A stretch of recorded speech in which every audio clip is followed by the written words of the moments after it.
ஓம் ஸ்ரீ கருப்பசாமி போற்றி போற்றி. என் அன்பு பிள்ளையே, நான் அனுப்புன இந்த புதையலை தொட்டு விட்டாய்தானே? இது உனக்காகவே, உன் பண கஷ்டத்தை தீர்த்து உன்னை நல்லா வாழ வைப்பதற்காகவே உன்னை நோக்கி அனுப்பிய புதையல். ஆம் என் செல்லமே, ரொம்ப நாளாவே நீ எதிர்பார்த்த விஷயம் நடக்காம ரொம்ப கஷ்டப்பட்டுட்ட, மனவேதனைப்பட்டுட்ட. அதனால தான் உன் கஷ்டத்தையும் கவலையையும் மனவேதனையையும் போக்கி உனக்கான நல்லதை நடத்தி கொடுப்பதற்காக உன் பண தேவையை நிறைவேற்றும் விதத்தில் இந்த புதையலை உன் கண்களில் காட்டினேன். எப்போதும் நீ எல்லாரையும் சரியாக புரிஞ்சு வச்சிருக்க.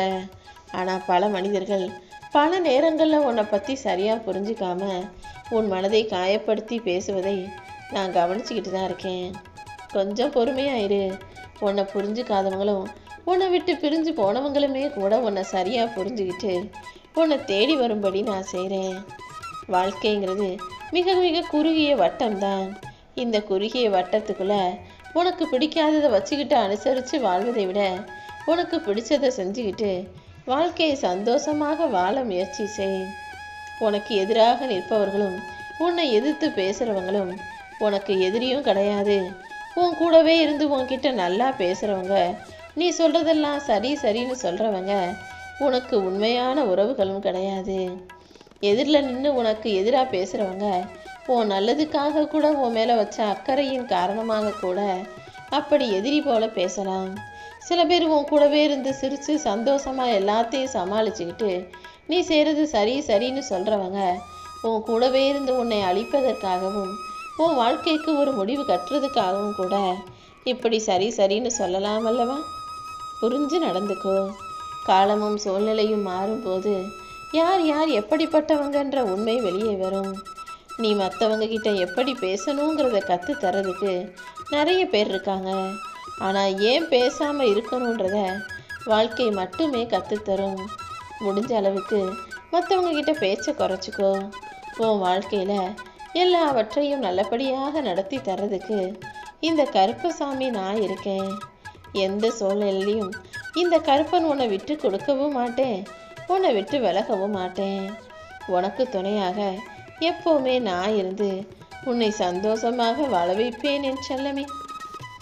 எப்போவுமே அடுத்தவங்களை பார்க்கும்போது உணர்ச்சி வசப்பட்டு அவர்களிடம் பேசுவதை விட உன்னுடைய அன்பான உணர்வுகளால் அவங்கக்கிட்ட பேசி பழகு. உணர்ச்சி வசப்பட்டு பேசும்போது அங்கு கோபமும் ஆக்ரோஷமும் விரக்தியும் வார்த்தைகளில் வெளிப்படும். அதுவே அன்பான உணர்வுகளால் பேசும்போது அங்கு நல்லது மட்டுமே நடக்கும். இந்த உலகத்தை உன் அன்பால் நீ கட்டி போட முயற்சி செய். உணர்ச்சிகளால் ஆளவும் அடக்கி வைக்கவும் நினைக்காதே என் செல்லமே.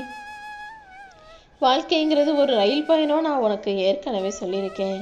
நீ போகிற அந்த பயணத்தில் நிறைய பேர் புதுசாக உன் வாழ்க்கையில் வந்து உன்னை சந்திப்பாங்க. பல பேர் உன்னை பாதியிலேயே விட்டு விலகி போவாங்க. யார் வந்தாலும் போனாலும் நீ எதுக்கும் கவலைப்படாமல் உன் வாழ்க்கையை அழகாக ரசிச்சுக்கிட்டு அந்த வாழ்க்கை பயணத்தை வாழ்ந்துக்கிட்டு போய்கிட்டே இரு. கொஞ்சமும் வலிக்காமல் சிரிச்சுக்கிட்டே உன்னுடைய உணர்வில் ஊசி குத்தும், உன்னை குத்தி காட்டி பேசும் உலகமாக இது இருக்கு. நீ யாரை நம்புறதா இருந்தாலும் அவர்கள் உன் நம்பிக்கைக்கு தகுதியானவங்களா, அவங்க நல்லவங்களான்னு ஒரு முறைக்கு இருமுறை யோசிச்சுட்டு அப்புறமா அவங்கக்கிட்ட பேசி பழகு. இன்னும் இதில் என்ன இருக்குன்னு வேணான்னு சொல்லி தூக்கி எறியப்பட்ட மாம்பழத்தின் கொட்டை தானே அடுத்த தலைமுறைக்கு பழங்களை தரக்கூடிய மரமாக வளர்ந்து நிற்கிது. அதே போலதான் உன்னை வேணாம்னு சொன்ன ஒரு சிலர் கண்களுக்கு முன்பாகவே அடுத்தடுத்து நீ வளர்ந்து வாழ்க்கையில் மேலோங்கி உயர்ந்து நிற்க போற.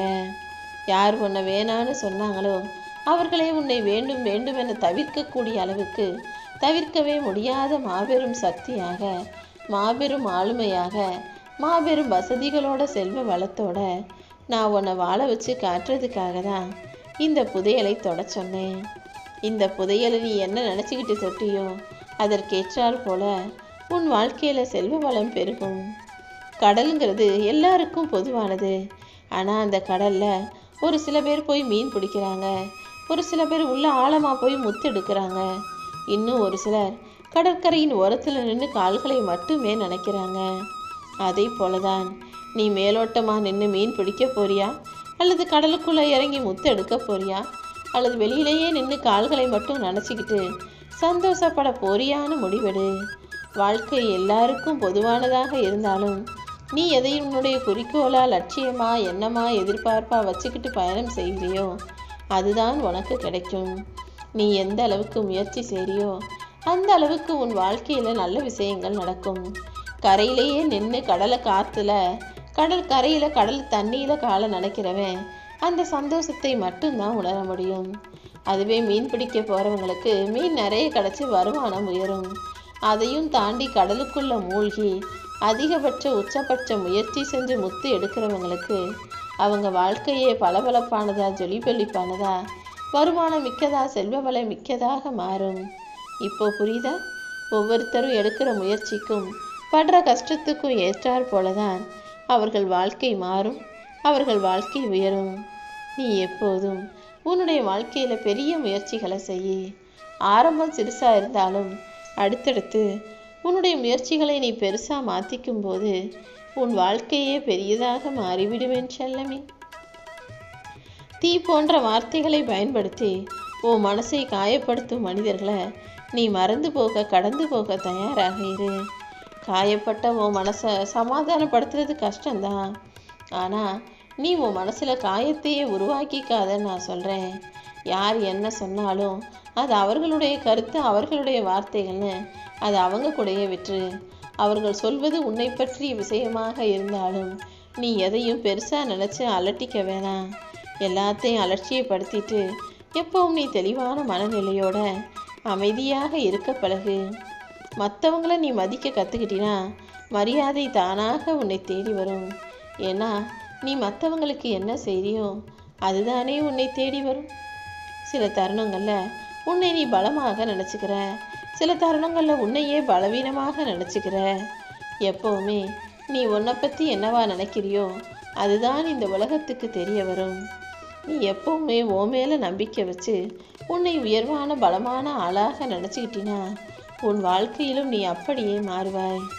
வாழ்க்கையில் எல்லா மனிதர்களுக்கும் எல்லாமே வரதான் செய்யும். வெற்றி வந்தால் பணிவோடு இரு, தோல்வி வந்தால் பொறுமையோடு அதை ஏற்றுக்க தயாராரு.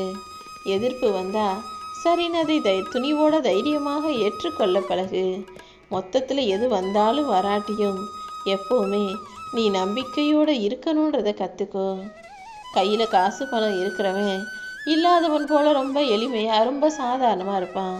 ஆனால் காசு பணம் இல்லாதவங்க தன்னை யாரும் குறைவாக நினச்சிடக்கூடாதுன்னு நினச்சிக்கிட்டு தான்கிட்ட காசு பணம் இருக்கிறது போலவும், பணக்காரன் போலவும், வசதியானவன் போலவும் நிறைய நகைகளையும் அதையும் இதையும் போட்டுக்கிட்டு வீட்டில் இல்லாததெல்லாம் வாங்கிக்கிட்டு ஆடம்பரமாக அலட்டி கொள்வார்கள்.